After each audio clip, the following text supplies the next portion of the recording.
B2B avec Groupe Mutuel, l'assureur des entreprises et des indépendants.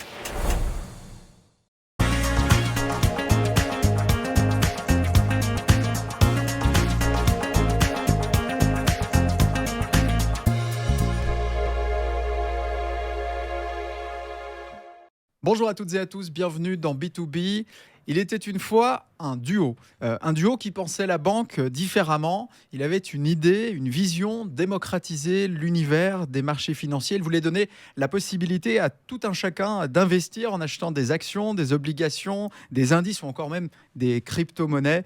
Tout cela sans passer par un conseiller, un coup de téléphone, directement le faire en quelques clics. Ça paraissait bizarre au début des années 2000, mais l'idée s'est développée, elle a fait son chemin et aujourd'hui c'est presque un réflexe pour toute une génération. Comment cette vision s'est-elle transformée pour devenir la plus grosse banque en ligne de Suisse en moins de 30 ans? On en discute avec le CEO de Swissquote.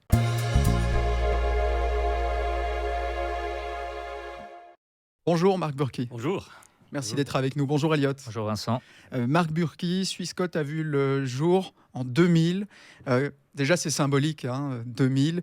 Dans quel contexte, avec votre associé Paolo Buzzi, vous décidez de créer une banque en ligne? Alors, bon, j'aurais presque dû venir avec mon associé, du coup, parce que c'est vrai qu'on a été un duo, on est encore un duo tout le temps, même dans la vie, on est des potes, des copains, on partage le même bureau. Mais voilà, alors qu'est-ce qui est à l'origine de Swissquote? Il y a une bonne dose aussi de chance, d'opportunité, parce que quand on a commencé à créer la société, ça c'était 10 ans avant, en 1990 déjà, on n'était pas du tout une banque, on était très loin d'être ce qu'on est aujourd'hui. Donc c'est un peu de fil en aiguille. On a le fait de travailler en sous-traitance pour des banques, des instituts financiers.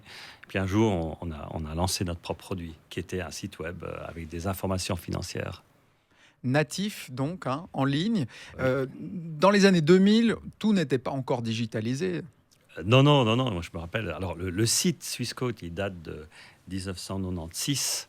Et je me rappelle à l'époque, en fait, quand on demandait une page financière avec le cours d'un titre, c'était pas rare d'attendre 5-10 minutes avant d'avoir la page. On appuyait, on allait boire un café, on revenait, et puis on avait les cours. Et déjà à l'époque, les gens disaient ouais, c'est incroyable, c'est révolutionnaire, c'est fou comme ça va vite aujourd'hui. Qui c'est qui attend encore 5 minutes pour avoir la réponse sur une page web? Alors aujourd'hui, Swissquote a plein d'activités dans différents endroits du monde. Vous êtes quand même basé à Gland avec la construction d'une grande tour prévue peut-être pour l'année prochaine. Mais si on se centre vraiment sur l'activité qui permet justement à tout un chacun d'investir son argent, avant Swissquote, c'était différent. Avant Swissquote, on devait passer par les banques. C'était réservé peut-être à une élite? Alors, c'était en tout cas, ce qui était sûr, c'est que les banquiers classiques, ils avaient de l'information que l'utilisateur n'avait pas. On pouvait déjà acheter des actions, mais il fallait passer à travers un banquier, on passait l'ordre par téléphone. De temps en temps, la personne disait « mais à quel prix vous voulez acheter votre action Nestlé ?» Puis vous disiez « je ne sais pas ». Parfois, vous le saviez parce que vous avez eu dans le journal les cours de clôture de la veille, donc vous pouvez donner une idée. Et puis généralement, on disait « faites au mieux ». Voilà. Et donc, ça donnait beaucoup de contrôle à l'intermédiaire qui pouvait faire un peu ce qu'il voulait, tandis qu'avec justement avec l'arrivée d'Internet, avec le site Swissquote qui donnait les informations financières, tout d'un coup, l'utilisateur, il avait presque autant d'informations que le banquier. Donc en fait, ça changeait les relations, n'est-ce pas? On était dans la première phase, on disait, mais moi aussi, je sais. Et puis je veux pas que vous passiez l'ordre à tel prix. Et de fil en aiguille, et aussi poussé un peu par nos clients qui utilisaient les informations financières, ils nous ont dit mais en définitif, j'aimerais bien pouvoir appuyer sur un bouton et le faire moi-même. Pourquoi je dois passer à travers UBS, Crédit Suisse, les autres banques? Voilà, ça c'était un peu la genèse du produit. Vous avez supprimé, entre guillemets, des intermédiaires et surtout apporté un gain de temps. Le temps, il est primordial quand on s'intéresse au marché financier. Comment les gens vous regardaient au début, 1996, 2000? Est-ce qu'il n'y avait pas peut-être un manque de confiance? Alors les clients pas, mais tout le réseau professionnel, oui, parce que on a aussi baissé énormément les prix. Avant, acheter une transaction financière était horriblement cher. Donc, on est arrivé, on a diminué les prix. Et bon, je me rappelle, on a beaucoup de gens professionnels, très, très intelligents, qui me disaient non, vous ne pouvez pas faire ça, c'est pas possible. Je dis mais pourquoi? Il dit mais parce que une action Lindt coûte à l'époque 18 000 francs et une action Nestlé une centaine, donc vous ne pouvez pas appliquer le même prix. Et je dis mais pourquoi? Il dit mais parce que non, c'est pas possible. Donc il y a eu beaucoup d'incrédulité au départ, et puis aussi on n'était pas du tout issus du sérail. En fait, on était plutôt des ingénieurs un peu geeks. Voilà, on n'était pas l'archétype du banquier traditionnel. Vous avez douté à des moments de votre vision? Alors, non, on a toujours eu en fait des gens assez bienveillants autour de nous. Il y avait même à l'époque, je me rappelle, à un moment donné, on s'est dit il faut qu'on devienne banque, parce que dans les débuts de l'aventure, on travaillait avec d'autres banques qui faisaient toute la partie tenue de compte, etc. Les choses où il faut avoir une licence. Donc nous, on faisait juste la partie un peu technologique. Et puis un jour, on s'est dit il faut qu'on devienne nous-mêmes une banque. Et on s'est dit, bon, on a appris qu'il fallait une licence. Puis on était à voir, à l'époque, ça ne s'appelait pas la FINMA, ça s'appelait la Commission fédérale des banques. On a pris rendez-vous, on est arrivé, on dit, voilà, on va être une banque. Et, et puis en fait, et quand ils ont vu arriver ces deux hurluberlus qui étaient je crois que on n'avait même pas de costard, je crois. Et en fait, plutôt que de fermer la porte au nez, ils nous ont dit, bah voilà, ok, on va vous expliquer. Ils nous ont donné les classeurs fédéraux qui contiennent les règles et ce qu'il fallait être. Ils nous ont guidés, ils nous ont dit bonne chance. Et puis comme ça, de fil en aiguille, en fait, on a pu créer une banque et obtenir une licence bancaire. Swissquote est coté en bourse. On peut acheter sur votre plateforme des actions Swissquote. Dans l'actionnariat, il y a des banques, notamment Crédit Suisse. Comment elles vous regardaient au départ de l'aventure? Alors, donc aujourd'hui, on est vraiment rentré dans le paysage normal, je dirais. Et puis toutes les banques, maintenant, on essaye d'avoir des offres digitales. Donc on n'est plus, en fait, un peu ce vilain petit canard qu'on était à l'époque. Donc c'est vrai qu'aujourd'hui, dans l'actionnariat de Swissquote, il y a aussi d'autres banques. Mais alors, ils ne le font pas par conviction, ils le font parce que leurs clients leur ont demandé d'investir, ou bien parce qu'ils ont des fonds de placement qui investissent dans ce type de véhicule. Donc aujourd'hui, on fait vraiment partie du paysage bancaire helvétique. Virgule invité. Marc Burki, on parlait du tout départ de Swissquote. 25 ans plus tard, 24 ans, 2020, pleine crise du Covid. Le nombre de transactions a frôlé les 100 millions à la bourse suisse en une année, soit une hausse de 55%. Sur la plateforme Swissquote, le trafic a été multiplié en début d'année par 4. Vous avez gagné de nombreux clients qui avaient peut-être une carte à jouer, forcément, en temps de crise sur les marchés. La question que l'on peut se poser, c'est est-ce que ces clients vont rester sur votre plateforme une fois leur performance réalisée? Alors l'effet Covid, en fait, a été, j'ose presque pas le dire, a été bénéfique pour notre activité, parce que tout le monde a eu une espèce de crash course digitale. On était confinés à la maison, on a dû commencer à utiliser des outils informatiques qu'on n'utilisait peut-être pas avant. On a commencé à faire du Zoom, on a fait du télétravail, on a utilisé l'outil informatique d'une manière beaucoup plus active que simplement quand on vient physiquement au bureau. Et donc, beaucoup de personnes se sont dit, tiens, si j'arrive à faire tout le reste, pourquoi je n'arriverai pas à gérer ma vie financière aussi d'une manière électronique? Et donc ça a eu un espèce de coup de boost sur les ouvertures de compte. On a été complètement dépassé à un moment donné par les milliers de clients qui voulaient ouvrir des comptes chez Swissquote. Et ces clients-là, ils sont là maintenant. Ils ont déposé beaucoup d'argent collectivement, et ils vont rester. Alors, l'activité boursière, elle suit des cycles. Parfois, c'est plus actif, parfois, c'est moins actif. Mais pour nous, ce qui est important, c'est le nombre de clients, et puis surtout la fortune globale déposée par ces clients. Et c'est ça notre vraie croissance. Cette croissance était plus ou moins inattendue?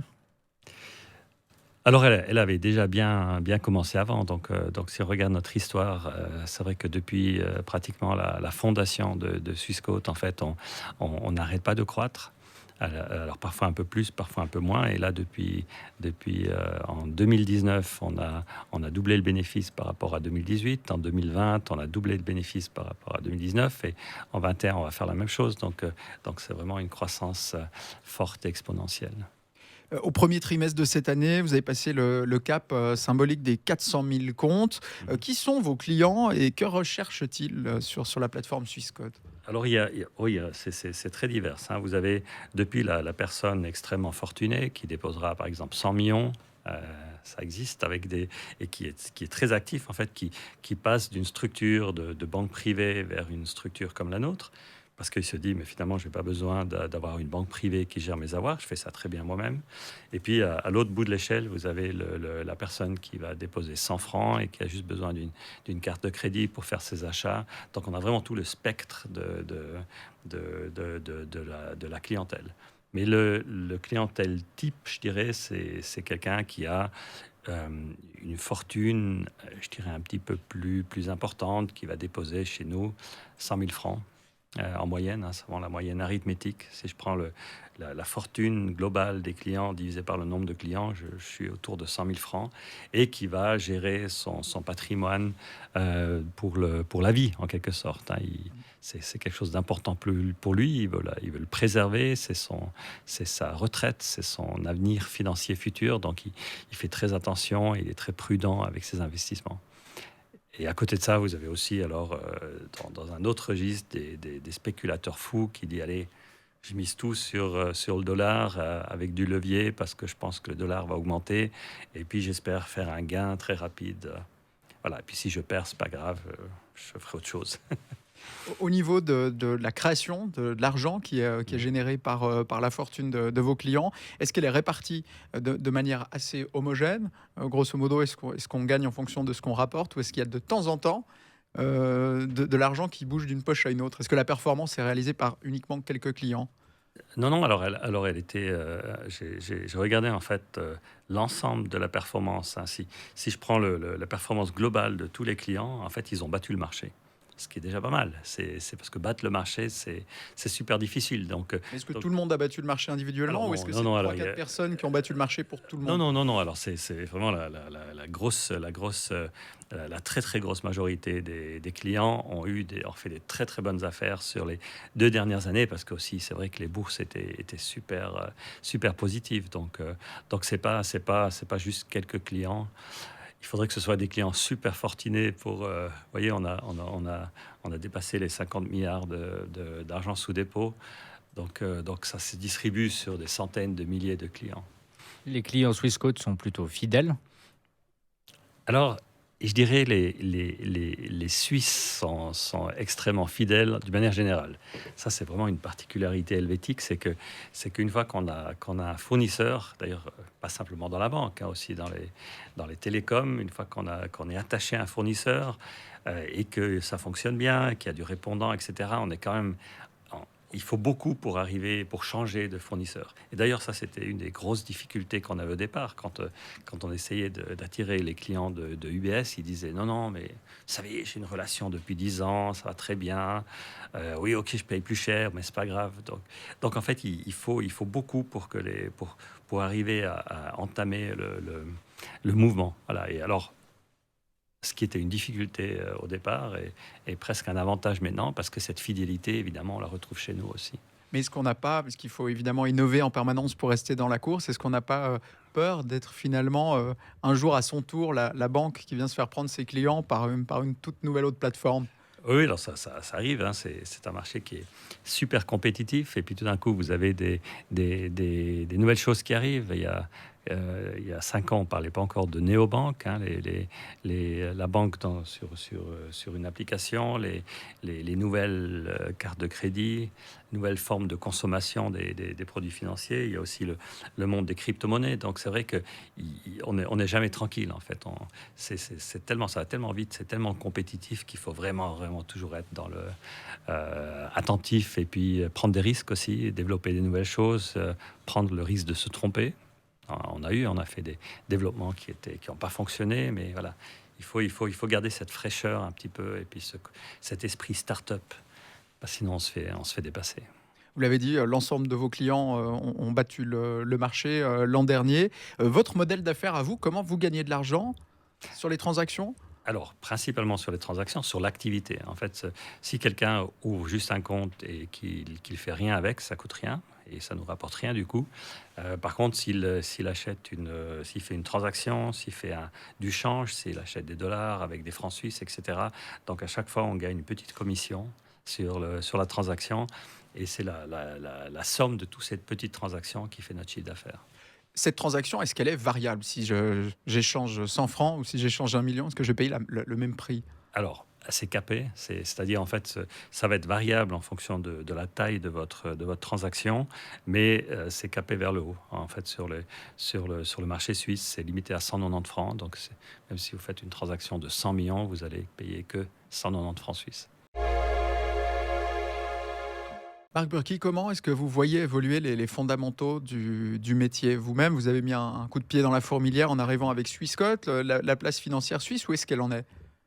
Alors, bon, elle a eu des soubresauts, hein, avec la fin du secret bancaire, mais je dirais que ça nous a jamais vraiment touché. En fait, on n'a jamais vécu du secret bancaire. Mais la Suisse reste une place très intéressante parce que c'est une place technologique. Il y a du savoir-faire technologique avec les grandes écoles. On a des ingénieurs très qualifiés qui sont formés en Suisse. Pas assez, mais ils existent. Et puis après, il y a aussi une connaissance métier de la finance qui aide aussi, hein. Donc on est dans un écosystème qui est très bon, avec une attitude très libérale vis-à-vis de l'emploi, qui fait que c'est quand même une place assez unique. Moi, je vois ça maintenant. On a des succursales en Angleterre, au Luxembourg, à Malte, et dans d'autres pays, c'est super compliqué. Il y a une liberté d'entreprendre ici en Suisse qui est assez unique. Alors, il faut faire attention, hein. On voit qu'on a des difficultés dans nos rapports avec l'Europe, ce qui rend parfois les choses plus compliquées, mais quand même, les fondamentaux suisses sont quand même très, très bons. Les clients, alors il n'y a pas de conseiller chez Swissquote, c'est un petit peu à double tranchant. On peut se retrouver un peu déconcerté au départ de l'aventure. On télécharge l'application, pas forcément You, on va en parler tout à l'heure, l'appli que vous avez développée avec PostFinance, mais l'appli Swissquote déjà, on la télécharge, on est novice, c'est gratuit, on arrive, on a un IBAN, on se verse un peu d'argent. Vous ne donnez pas de conseils. Donc c'est vraiment à l'utilisateur de se renseigner. Il faut déjà être passionné d'une certaine manière. Alors, c'est vrai qu'il y a un apprentissage, comme toute chose, mais en fait, finalement, la digitalisation est passée par là. C'est vrai qu'aujourd'hui, on va peut-être réserver son billet d'avion et puis son voyage d'une manière totalement en autodidacte. En fait, on n'a plus besoin d'une agence de voyage. Et puis, on se dit, si j'arrive à faire ça, j'arrive peut-être aussi à gérer ma finance, j'arrive à m'occuper de ma santé. Donc, j'ai beaucoup d'informations qui existent sur Internet. Et puis, en fait, cette nouvelle génération maintenant qui est née avec le téléphone dans la main, ils ont un rapport très différent avec ces outils informatiques. Donc c'est vrai qu'il faut passer le premier écueil on est un peu submergé finalement par les informations, par le temps réel, par les charts, les courbes, etc. Donc il faut s'y intéresser. Mais la bonne nouvelle, c'est qu'on n'a pas besoin de tout savoir tout de suite. On arrive vraiment à faire des petits pas, des baby steps pour arriver à appréhender le média ou l'univers de la finance. On dit que pour démarrer, la base pour démarrer dans l'univers de la finance, c'est aller vers ce qui nous intéresse déjà dans la vie, finalement. Oui, et puis beaucoup de gens font ça. Est-ce que c'est un bon réflexe? C'est un super bon réflexe parce qu'on investit dans un produit qu'on connaît bien et on connaît tellement bien ce produit qu'on devient presque un expert. Vous voyez, la personne qui a acheté du Moderna, par exemple, quelque part, il était convaincu que ça allait être le vainqueur de cette course au vaccin. Il connaît tout.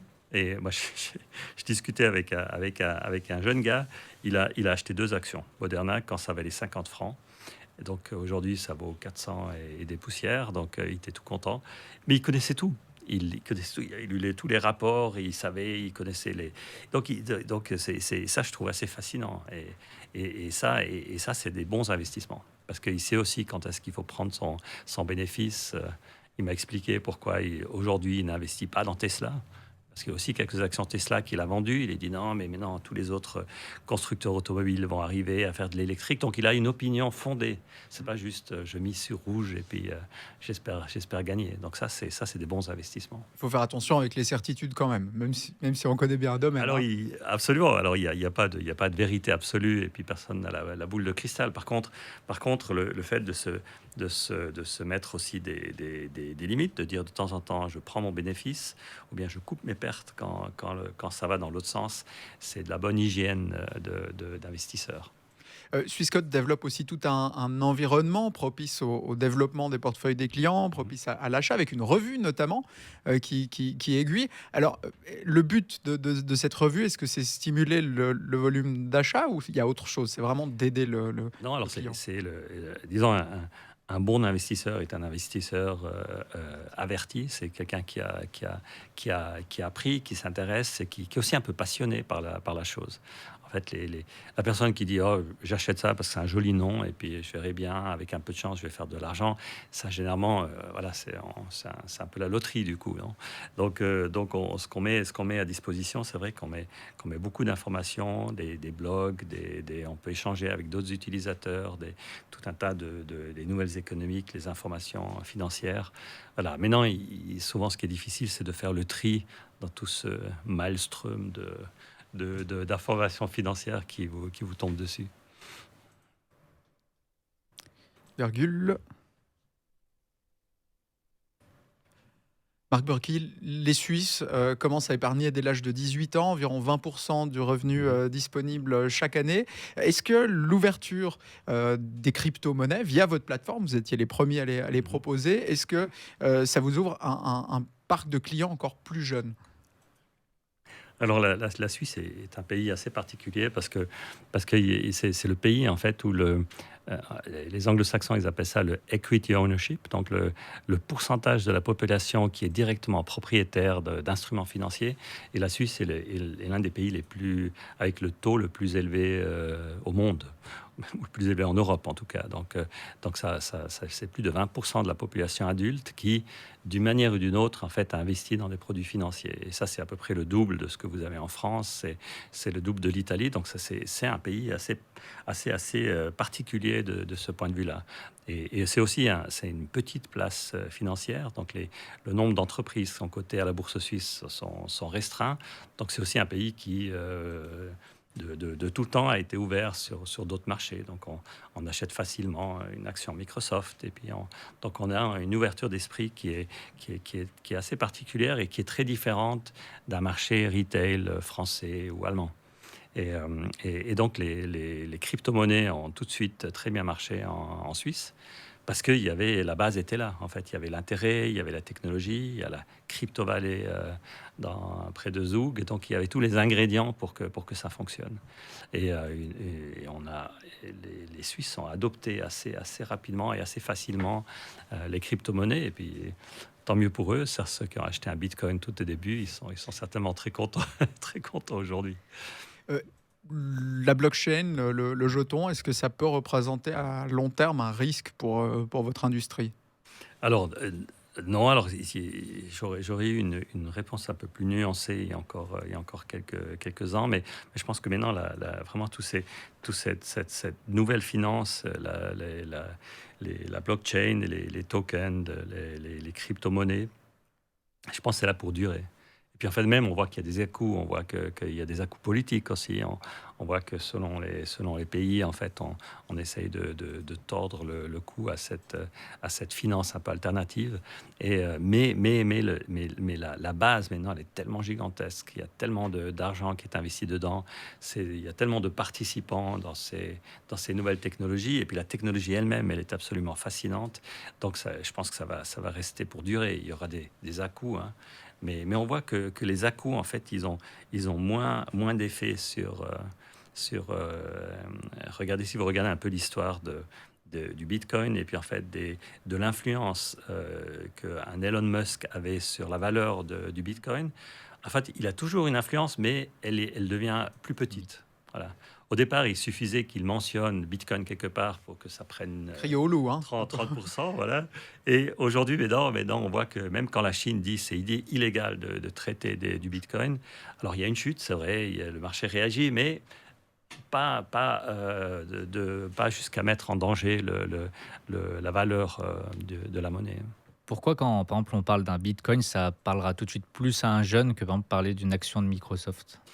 Parce que c'est un peu cette finance décentralisée. On peut être propriétaire d'un Bitcoin sans avoir un compte en banque. On peut ouvrir un wallet dans le cloud et puis l'acheter, avoir une portion. Donc en fait, c'est le fait d'être un peu décorrélé un peu du monde classique, compte en banque, etc. Alors nous, on dit c'est mieux d'avoir un compte en banque parce que votre Bitcoin, vous avez les mêmes avantages, mais vous avez une certaine sécurité pour traiter ce produit. Mais je pense que c'est ça qui a fasciné les gens. Et puis cette technologie de la blockchain qui est juste invraisemblable. Alors on ne sait toujours pas qui c'est qui l'a inventé, mais certains disent c'est pas possible, c'est un extraterrestre, parce qu'il y a tellement de... On voit en fait avec la vie maintenant de cette blockchain et puis la manière dont elle a résisté à tous les soubresauts, on dit c'est pas à la portée d'un humain d'avoir inventé tout ça tout seul. Et certains disent non, cet inventeur de la blockchain, c'est un extraterrestre. Mais une entreprise qui déciderait de se tokeniser elle-même pour lever des fonds, est-ce qu'elle ne discrédite pas les places boursières? Bon, alors ici en Suisse, on a C'est régulé quand même. c'est régulé, et puis on a une des lois les plus modernes dans le monde, en fait, qui est rentrée en activité au 1er août, en fait, qui règle tout ça. Parce que c'est pas parce que vous achetez un token plutôt qu'une action que vous n'avez pas un certain nombre de droits. Et ça, c'est très bien. Et donc finalement, le fond n'a pas beaucoup changé. C'est la manière dont on achète ce token qui représente une part de la société qui a peut-être changé et qui rend les marchés organisés parfois un peu caduques. Mais il n'y a pas encore un avantage fondamental. C'est-à-dire, c'est quand même assez facile d'acheter une action. Donc pourquoi absolument tokeniser tokeniser l'action? Donc il y a d'autres avantages plus intéressants, mais il y a quand même encore un petit peu de la vieille finance, même dans les choses très modernes qu'on fait aujourd'hui. Marc Burki, votre actualité à Swissquote et à PostFinance, ce début d'année, c'est la plateforme You, cette joint venture qui permet justement de faire ce que l'autre ne fait pas, autant pour la Poste que pour vous. C'est une plateforme, on s'est inscrit, on l'a essayé, hein, qui s'adresse plutôt aux jeunes. Oui, alors toute la communication est faite pour des clients plutôt jeunes, mais alors on est très étonné en fait, il y a des vieux jeunes comme moi. Voilà, je suis un utilisateur et je l'utilise tout le temps le produit, et puis même si la communication elle s'adresse pas typiquement à moi, en fait ça s'adresse peut-être aux gens qui sont à l'aise avec le digital, qui ont besoin d'une carte de crédit pour faire ses paiements, qui aiment l'outil et puis la facilité de la chose. Et ça, c'est un nouveau marché qui va se développer. Et on s'est associé avec PostFinance parce que il faut être gros sur ce marché. C'est vraiment un marché de masse. Il faut avoir des milliers et des milliers de clients. Surtout que notre ambition, c'est aussi d'aller ensuite à l'extérieur de la Suisse. Donc il faut gagner la bataille sur le marché domestique pour ensuite aller attaquer le marché à l'international. Là, c'est le marché de l'épargne, clairement. C'est le paiement, c'est le fait de payer avec son téléphone. Il faut évidemment être compatible avec tous les modes de paiement modernes, que ce soit Apple Pay, Google Pay. Il faut pouvoir. Donc c'est vraiment la dématérialisation du cash en quelque sorte. Hein.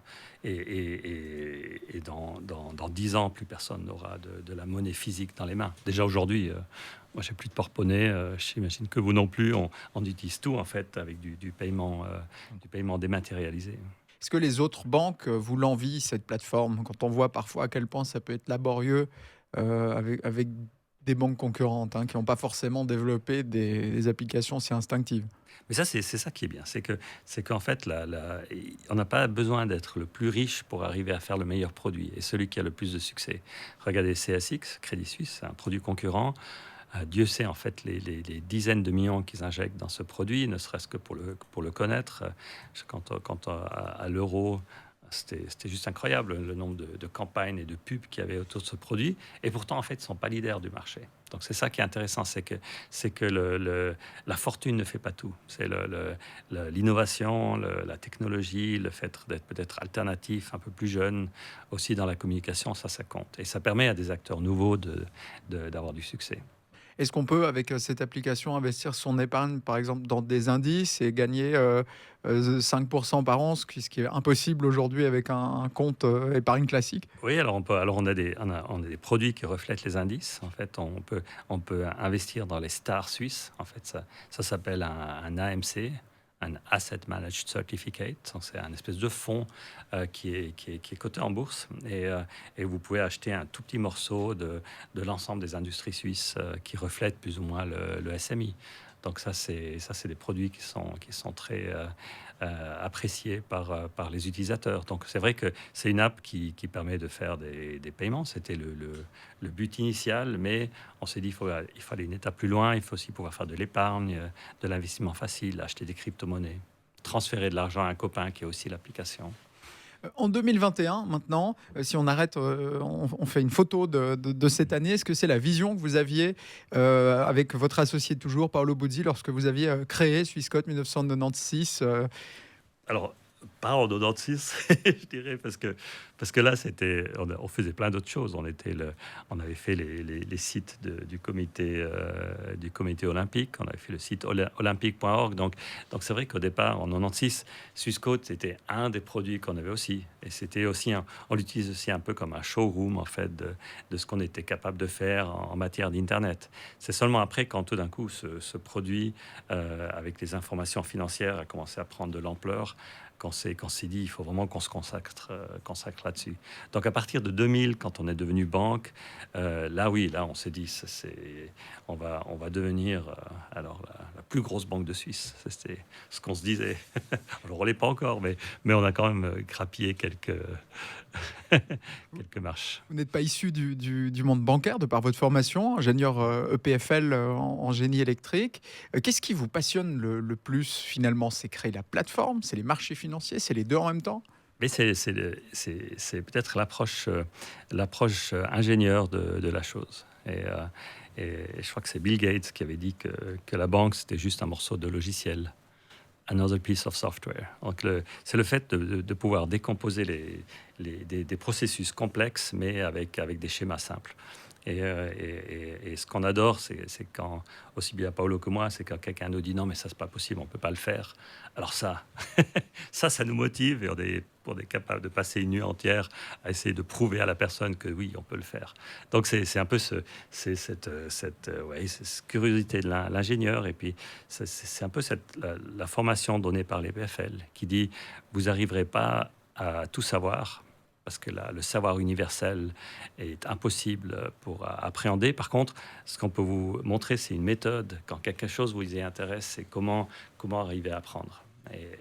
Et ça nous a beaucoup aidé.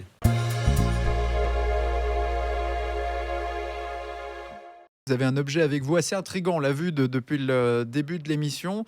Qu'est-ce que c'est? C'est une soupape. Donc d'un moteur à piston? C'est une soupape d'un moteur à piston, oui, un moteur d'avion. Donc voilà, c'est en lien avec ma passion. Donc je suis un pilote passionné, et puis je vole sur un avion qui a pas un moteur à piston mais une turbine, donc il n'y a pas de soupape. Donc ça, c'était avant. Et en fait, j'ai eu une fois une panne moteur. Je rentrais de Nantes avec un tout petit avion, et puis j'ai eu une panne moteur. Et puis en fait, ce qui s'est passé, d'ailleurs on le voit ici, en fait, c'est la soupape qui a grippé. Et donc on voit ici qui est resté coincé. Et donc le moteur, en fait, il y avait une deuxième soupape qui a lâché aussi après, donc j'avais plus que 2 cylindres, et puis l'avion il volait plus du tout. Donc j'ai fait un atterrissage d'urgence à un endroit qui s'appelle Lunéville en France, C'est une base militaire. Et puis évidemment, ça m'avait choqué à l'époque. Et puis ça m'avait. Puis après le mécano, il m'a dit ah, tiens, je te donne la soupape. Depuis, je le garde, je prends dans la main, je l'ai toujours un peu. Alors, je le prends pas en voyage, mais il est toujours quelque part sur mon bureau. Et puis c'est un peu quand on fait de l'aviation ou quand on fait d'autres choses dans la vie, de temps en temps, si vous êtes dans un nuage, vous n'avez pas de visibilité, et puis vous êtes en approche dans un temps épouvantable sur un aéroport. Il y a plein de choses qui doivent fonctionner. D'abord, il faut l'instrumentation dans l'avion qui doit suivre le signal. Il faut toute l'instrumentation au sol qui envoie le signal. Il faut le contrôleur aérien. Et vous-même, vous devez avoir une formation pour le faire. Et chaque fois, je me dis, parfois je le dis même à mon épouse, je lui dis d'une manière... je dis il faut y croire quand même, parce que vous êtes complètement finalement soumis à toute une chaîne et tous les éléments de la chaîne doivent fonctionner pour que l'ensemble fonctionne. Et ça c'est pour se rappeler que il y a cette robustesse, un peu comme les marchés financiers, robustesse globale, fragilité. On pense à Evergrande en ce moment qui pourrait être le petit éclat. Exactement. Sur Parfois le piston, il y a un grain un grain de sable qui se met alors une soupape qui s'arrête ou tout d'un coup un système qui fonctionne plus pour que l'ensemble de la chaîne a des difficultés. Voilà. Et donc c'est un peu notre monde. Hein. On est super dépendant de toute une technologie en fait qu'on met même plus en question, tellement elle accompagne notre quotidien. Il faut se rappeler que de temps en temps, il y a le petit truc qui peut faire que ça déraille. Merci beaucoup, Marc Burki, d'être venu aujourd'hui dans B2B. Merci. Avec plaisir, merci. Merci, Elliot. Merci Vincent. On se retrouve la semaine prochaine pour partir à la rencontre de nouveaux entrepreneurs, entrepreneuses en Suisse romande. D'ici là, portez-vous bien et à bientôt.